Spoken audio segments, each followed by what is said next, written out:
नमस्कार। 5 मिनट 25 खबरों में एक बार फिर से आपका स्वागत है। पेश है देश और दुनिया की 25 बड़ी खबरें। घाटी में आतंकियों और सुरक्षा बलों के बीच इस साल सबसे भीषण एनकाउंटर रविवार को कुलगांव में हुआ, जिसमें 7 लोगों की मौत हो गई। इसमें 2 सैनिक, 4 आतंकी और आतंकियों से हमदर्दी रखने वाला एक आम नागरिक भी शामिल है। उत्तर प्रदेश विधानसभा चुनाव के दूसरे चरण के मतदान के लिए आज चुनाव प्रचार थम गया। इधर उत्तराखंड में भी आज शाम 5 बजे तक चुनाव प्रचार थम चुका है। उत्तर प्रदेश के 11 जिलों की 67 सीटों पर बुधवार यानी 15 फरवरी को मतदान होना है और उत्तराखंड के भी पहले चरण के लिए मतदान बुधवार को ही 15 फरवरी को है। गोचर से कर्णप्रयाग की ओर जा रही एक कार चटवा पीपल के पास खाई में गिर गई। इससे उसमें सवार बसपा प्रत्याशी की मौत हो गई, जबकि 2 अन्य लोग घायल हो गए। इसके कारण कर्णप्रयाग विधानसभा सीट का चुनाव स्थगित कर दिया जाएगा। प्रधानमंत्री नरेंद्र मोदी ने सभी मंत्रियों से उनकी पिछली 3 महीनों की यात्रा का ब्यौरा मांगा है। प्रधानमंत्री कार्यालय ने पूरा ब्यौरा जमा करने का निर्देश दिया है। सरकार ने इस कवायद के जरिए नोटबंदी और अन्य पहल को बढ़ावा देने में मंत्रियों की भूमिका का पता लगाएगी। केरल में भारतीय जनता पार्टी भाजपा के एक 20 साल के कार्यकर्ता की रात हत्या कर दी गई। 20 साल के भाजपा कार्यकर्ता निर्मल की हत्या त्रिशूर जिले के मुक्तातुकरा में की गई है। भारतीय जनता पार्टी की राज्य यूनिट ने इस हमले के पीछे सीपीआईएम को दोषी ठहराया है और त्रिशूर जिले में बंद का आह्वान किया है। सबसे बड़े चिकित्सालय संस्थान एम्स का इलाज महंगा हो सकता है। दरअसल वित्त मंत्रालय की तरफ से संस्थान को यूजर चार्जेस बढ़ाने की सलाह दी गई है। हालांकि संस्थान ने अभी तक शुल्क बढ़ोतरी के प्रस्ताव को कोई भी मंजूरी नहीं दी है।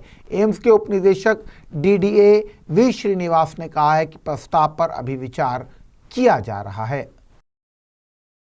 पूर्व उप मुख्यमंत्री सुशील कुमार मोदी ने कहा कि जहां लालू प्रसाद के राज में 900 करोड़ रुपए का चारा घोटाला हुआ था, पर्चा लीक करने में 200 करोड़ रुपए का घोटाला भी उसी कैंपस से हुआ है।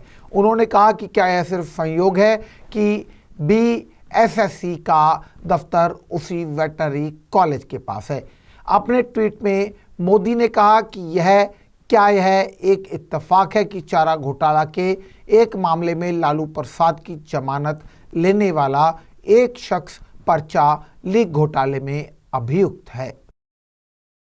प्रधानमंत्री नरेंद्र मोदी के योग गुरु एचआर नागेंद्र ने कहा है कि प्रधानमंत्री नरेंद्र मोदी नियमित कर्मयोग के कारण ही अपना कार्य पूरी क्षमता से कर पाते हैं। उन्होंने कहा कि मोदी रोज सुबह योग करते हैं, विशेष रूप से कर्मयोग का अभ्यास करते हैं। पुलिस ने पिछले साल हुए नाभा जेल ब्रेक कांड के मास्टरमाइंड को रविवार को गिरफ्तार कर लिया। इसके साथ ही 3 अन्य गैंगस्टरों को भी गिरफ्तार करने में पुलिस ने कामयाबी हासिल की है। चारों की गिरफ्तारी पंजाब के मोगा के डोडिका गांव के घर से की गई है। गृह मंत्रालय की वेबसाइट कथित तौर पर हैक हो गई है। कुछ गड़बड़ियां देखे जाने के बाद वेबसाइट को अस्थायी तौर पर बंद कर दिया गया है। गृह मंत्रालय के अधिकारी ने बताया कि साइबर हमलों से संबंधित त्वरित कार्यवाही की टीम इस मामले को देख रही है।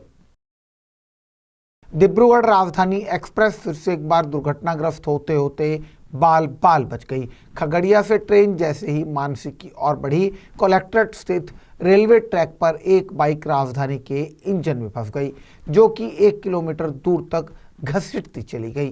परमानंद ढाला गेट संख्या 22 के पास चालक ने ट्रेन रोककर पहले बाइक को इंजन से निकाला। इसके बाद राजधानी को आगे बढ़ाया गया। इस तरह एक बड़ा रेल हादसा होते होते टल गया। सुल्तानपुर के सपा विधायक अरुण वर्मा पर गैंगरेप का आरोप लगाने वाली रोशनी सिंह उर्फ पिंकी की हत्या मामले में उत्तर प्रदेश की राजनीति गर्मा गई है। विधायक के खिलाफ केस दर्ज हो गया है। वहीं मृतका के पिता की तहरीर पर पुलिस ने विधायक अरुण वर्मा के खिलाफ धारा 302 में मुकदमा नामजद कर दिया है। विदेश मंत्री सुषमा स्वराज ने संयुक्त अरब अमीरात में भारतीय दूतावास के अधिकारियों को निर्देश दिया है कि वे डीजल टैंक में आग लगने से 3 भारतीयों की मौत के मामले में स्थानीय पुलिस की जांच पर नजर रखें। सुषमा ने ट्वीट कर कहा कि दुबई में महावाणिज्य दूतावास ने मुझे 3 भारतीय नागरिकों किशन सिंह, मोहन सिंह और उजेंद्र सिंह की दुखद मौत के बारे में जानकारी दी। उत्तर प्रदेश के पूर्व मुख्यमंत्री एवं कांग्रेस के उत्तर प्रदेश प्रभारी गुलाम नबी आजाद ने जम्मू कश्मीर से कन्याकुमारी तक कांग्रेस ने जब भी गठबंधन किया है तब सत्ता पाई है। उन्होंने ऐलान किया कि अब 2019 की लोकसभा चुनाव में भी गठबंधन होगा और गठबंधन से ही चुनाव लड़ा जाएगा। सुप्रीम कोर्ट की नोटिस के बावजूद जस्टिस कर्नर सोमवार को सुप्रीम कोर्ट में पेश नहीं हुए, लिहाजा सुप्रीम कोर्ट ने जस्टिस कर्नर को पेश होने का मौका देते हुए उन्हें 3 हफ्ते का वक्त दे दिया है। अब इस मामले में अगली सुनवाई 10 मार्च को होगी। सुप्रीम कोर्ट ने कहा कि हमें यह कारण नहीं पता कि जस्टिस कर्नर कोर्ट में पेश क्यों नहीं हुए। पाकिस्तान के विदेशी मामलों के सलाहकार सरताज अजीज ने हिंद महासागर में भारत की बढ़ती उपस्थिति और भारतीय नौसेना के विस्तार पर चिंता जताई है। अजीज ने आरोप लगाया कि भारत विस्तारवादी समुद्री सुरक्षा रणनीति अपना रहा है और सर क्रीक का सीमांकन नहीं होने से हिंद महासागर की सुरक्षा को लेकर खतरा पैदा हो गया है। मध्य प्रदेश के बहुचर्चित व्यापम घोटाले को लेकर सुप्रीम कोर्ट ने बड़ा फैसला सुनाया है। उच्चतम न्यायालय ने 500 छात्रों का एडमिशन रद्द कर दिया है। चीफ जस्टिस जगदीश सिंह खैहर ने छात्रों द्वारा दायर सभी याचिका को खारिज कर दिया और 2008 से 2012 के दौरान हुए 500 MBBS छात्रों के एडमिशन को रद्द करने का आदेश दे दिया।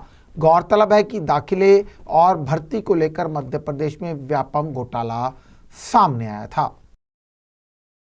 पाकिस्तान सेनेट के उपसभापति को अमेरिका द्वारा वीजा देने से मना करने पर पाकिस्तान सांसद बेहद नाराज हैं। पाक सांसदों ने अमेरिका का बाइकाट करने की धमकी दी है। गौरतलब है कि पाकिस्तानी सेनेट के उपसभापति और जमीयत उलेमा इस्लाम फजल के महासचिव मौलाना अब्दुल गफूर हैदरी को अमेरिका ने वीजा देने से इनकार कर दिया है। देश में नोटबंदी के महज अभी 3 महीने ही हुए हैं और हमारे पड़ोसी मुल्क पाकिस्तान ने फिर से अपने नापाक मंसूबों को उजागर करना शुरू कर दिया है। दरअसल पाकिस्तान ने 2000 रुपए के नकली नोट बनाने शुरू कर दिए हैं। बॉर्डर सिक्योरिटी फोर्स और नेशनल इन्वेस्टिगेटिव एजेंसी ने हाल ही में नकली नोट बरामद किए थे। अमेरिका के सबसे ऊंचे बांध के डैमेज होने से आसपास के रहायशी इलाकों को खाली कराया जा रहा है। कैलिफोर्निया के यूबा शहर में क्षतिग्रस्त ऑरवेल बांध के टूटने के डर से 1,30,000 लोगों को आसपास के इलाकों में हटा दिया गया है और 13% आबादी वाले भारतीय मूल के लोगों की दरअसल बांध में एक बड़ा छेद होने के बाद उसके टूटने का खतरा पैदा हो गया था, जिसके चलते स्थानीय प्रशासन ने यह कदम उठाया है। पाकिस्तानी सुपर लीग को झकझोर देने वाले मैच फिक्सिंग स्कैंडल में आज 3 और खिलाड़ियों ने पीसीबी की भ्रष्टाचार निरोधक इकाई ने पूछताछ की, जिसमें टेस्ट तेज गेंदबाज मोहम्मद इरफान भी शामिल हैं। पाकिस्तान के लिए 4 टेस्ट खेल चुके इरफान के साथ जुल्फिकार, बाबर और शाहजेब हसन से पूछताछ की। प्रधानमंत्री नरेंद्र मोदी ने भारतीय दृष्टिबाधित क्रिकेट टीम को आज लगातार दूसरी बार T20 विश्व कप जीतने पर बधाई दी। नरेंद्र मोदी ने ट्वीट किया कि भारत के दृष्टिबाधित T20 विश्व कप जीतने से मैं बहुत खुश हूं। टीम को बधाई, भारत को उनकी उपलब्धि पर गर्व है। भारत के स्टार पिस्टल शूटर जीतू राय अपने ओलंपिक पदक का बेसब्री से इंतजार कर रहे हैं। जीतू ने कहा कि भले ही मैं रियो में असफल रहा, लेकिन मेरा ओलंपिक पद जीतने का सपना अभी जिंदा है। मैं इसके लिए कड़ी मेहनत कर रहा हूं। बेशक रियो का कसक है, लेकिन मैंने हार नहीं मानी है। ऋतिक रोशन ने भारतीय ब्लाइंड क्रिकेट टीम की जीत पर उन्हें बधाई दी है। ऋतिक ने ट्वीट के जरिए अपना बधाई संदेश दिया है। उन्होंने लिखा कि हम सबके लिए कितना बड़ा उदाहरण है। 25 नंबर, बांग्लादेश के बल्लेबाजी कोच थिलन समरवीरा ने महान श्रीलंकाई स्पिनर मुथैया मुरलीधरन और भारतीय स्पिनर रविचंद्रन अश्विन के बीच तुलना से इनकार किया। समरवीरा ने कहा कि मुरलीधरन नैसर्गिक गेंदबाज थे, जबकि अश्विन स्मार्ट ऑपरेटर हैं। मुरलीधरन के नाम टेस्ट क्रिकेट में ज्यादा 800 विकेट दर्ज हैं, जबकि अश्विन ने सबसे तेजी से 250 टेस्ट विकेट हासिल किए हैं। 5 मिनट 25 खबरों में अभी तक के लिए इतना ही। फिर मिलेंगे कुछ नई और ताज़ा तरीन खबरों के साथ। तब तक मुझे यानी शिव नारायण को दीजिए इजाजत। नमस्कार। सभी लेटेस्ट न्यूज के लिए सब्सक्राइब करें हमारा, आपका और अपना रफ्तार न्यूज चैनल, सबसे तेज सबसे आगे।